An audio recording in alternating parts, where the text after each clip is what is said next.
And I want to be crystal clear when I tell you this, I do not give a damn. I used to be really embarrassed to admit this, but prior to October 7th, I knew nothing about what was going on. Like most Americans, when things are out of sight, they're out of mind. I remember being in high school on September 11th watching live the Twin Towers being attacked and never really questioning why they did that. But all I had ever heard about people in the Middle East is that they hate us because of our freedom, because of our religion, and that they're all terrorists, and that's why they attacked us. Because of that lie and all of the propaganda that we are fed, anytime that I would see a person wearing a turban, I had instant fear. Instantly thought they are a terrorist. And that is because that is what we are taught. And it's the same thing in the documentary Israelism. Those children are completely brainwashed. One of the Jewish girls in the documentary, her parents had saved all of her classwork from when she was a child. You can see from that age, they are fed lies. Like this right here. This is from when she was a child, and they told them that all of it is Israel. When some of them would be curious and ask, so nobody lived here prior to us?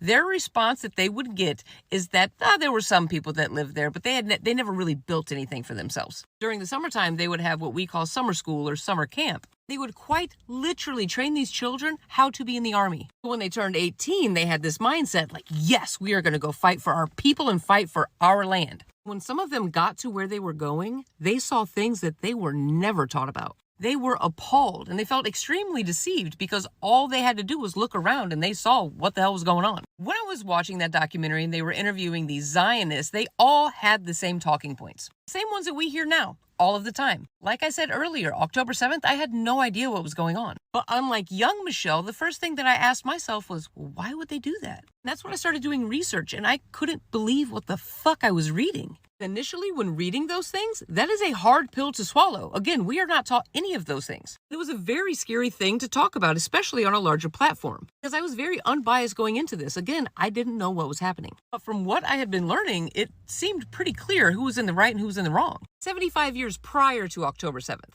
There's another big problem is that people think that all of this just started October 7th, and that is not the case. So I started to talk about it a little bit on my platform and where my stance was so far. My inbox, full of Zionists. Oh, it's very complicated. You're just uneducated. You're being anti-Semitic. Every message was saying that I was just missing this big piece to the puzzle. And again, I wanted to truly understand what was going on. I messaged one of the people back asking to talk and let me know, educate me. What puzzle piece am I missing? I was on FaceTime for 3 hours with a woman, a Zionist, who lives in Israel. All she kept bringing up was October 7th and hostages. And I said, yes, I think that is horrible. Like, I don't agree with innocent lives being lost. And then I said to her, well, what about the Nakba? Because that is something that I had just learned about. Her response to me was, that's in the past.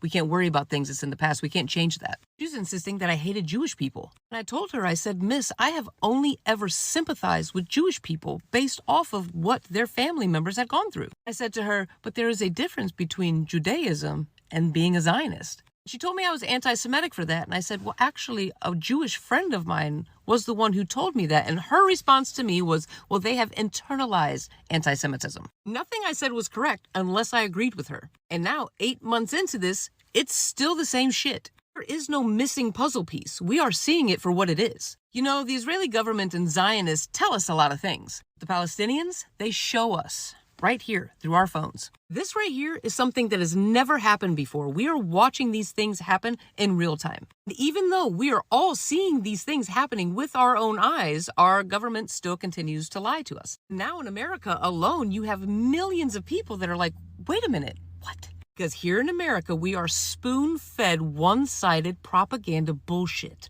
Now that we are actually seeing these things happening, what are they doing?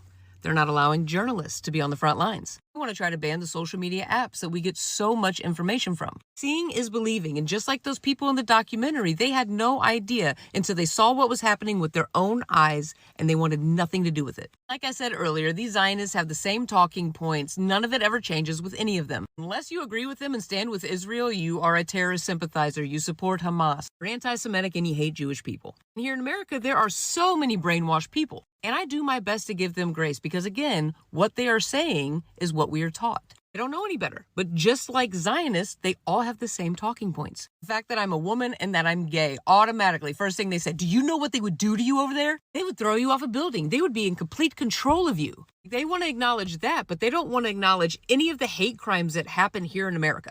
Horrible things that have been done to people within the gay community here in America all of a sudden just fucking vanishes. I don't want to acknowledge any of that, because look what the terrorists will do to you. Completely oblivious to the fact that we have domestic terrorism here. Oh, why don't you go over there and see what kind of rights you have as a woman? As our government here in the United States is actively taking away women's rights to have control over their own bodies. That's fine. We're not going to talk and acknowledge that one because, over there, terrorists. I understand 100% that it is a hard pill to swallow to think that your government and everything that you know about your country is a fucking lie. Trust me, learning these things, learning the facts, it hurts. We are seeing this happen with our own eyes. How do some of you still not believe it? Zionism is a cult.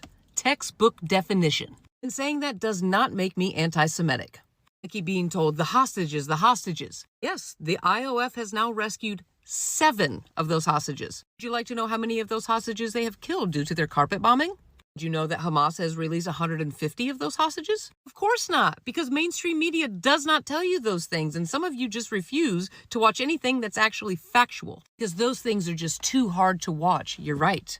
It is very uncomfortable, but guess what? We do not deserve to be comfortable. Educate yourselves on what is happening now and what has been happening for almost 80 years. People in the Middle East are not all terrorists. That is the first thing that you need to unlearn. They are human beings just like you and me. And if what is happening to them was happening to you, you would want the world to fight for you too.